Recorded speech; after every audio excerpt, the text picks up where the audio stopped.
افسوس کی بات ہے کہ آج خاص طور سے ہندوستان کا میڈیا، جسے لوگ گودی میڈیا کہتے ہیں اور جسے لوگ زر خرید غلام کہتے ہیں، جو میڈیا پیسوں پر بک رہا ہے، جو میڈیا پیسوں کا بھوکا ہے، انہیں پیسے دیجئے، جو بات چاہیے ان سے بلوا لیجئے۔ آج کا میڈیا، اس کے اکثر افراد حکومت کی زبان بولتے ہیں اور مسلمانوں کو اور اسلام کو ٹارگٹ بنائے ہوئے ہیں، نشانہ بنائے ہوئے ہیں۔ وہ اپنے ٹی وی کے پروگرام میں ڈیبیٹ پروگرام کرتے ہیں، بحث و مباحثہ کرتے ہیں، مناقشہ کرتے ہیں، اور اس کے لیے کچھ نام نہاد مسلمانوں کو بھی وہ بلا لیتے ہیں اور غیر مسلم حضرات رہتے ہیں، اور پھر بحث ہوتی اسلام کے بارے میں۔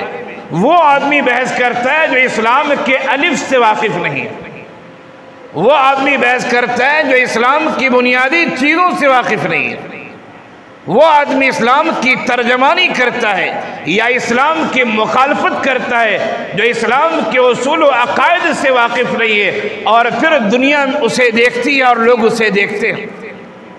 بہت سارے لوگ ایسے بھی ہیں جو غیر مسلم حضرات ہیں، کچھ ایسے بھی مسلمان ہیں جو پہلے مسلمان تھے اب وہ مرتد ہو گئے ہیں، وہ ٹی وی پر آ کر اپنے بیانات دیتے ہیں۔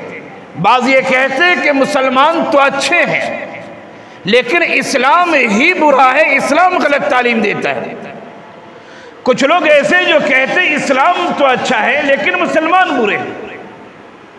کچھ لوگ ہیں جو کہتے ہیں کہ اسلام کی بنیاد اور اسلام لے کر ان کے کہنے کے مطابق کہ جو محمد آئے تھے، رسول آئے تھے، ان کا کردار ہی صحیح نہیں، ان کی سیرت ہی صحیح نہیں ہے، اس دین کو لانے والے خراب ہیں اور بیکار ہیں۔ کبھی وہ نبی کی ذات پر کیچڑ اچھالتے ہیں، کبھی نبی کی سیرت میں وہ کیڑے نکالنا چاہتے ہیں، کبھی ازواج مطہرات کی باتیں الٹی سیدھی کہتے ہیں۔ انہوں نے ایک روایت دو روایت کہیں سے لے لی اور نبی کی سیرت پر کیچڑ اچھالنا شروع کرتے۔ اگر حقیقت میں دیکھا جائے تو دین و مذہب کے لحاظ سے بھی اور ملکی قانون کے لحاظ سے بھی ایسے تمام افراد مجرم ہیں اور وہ ملک میں فساد پھیلانے والے ہیں، چاہے وہ کسی بھی دین اور دھرم سے تعلق رکھتا ہو۔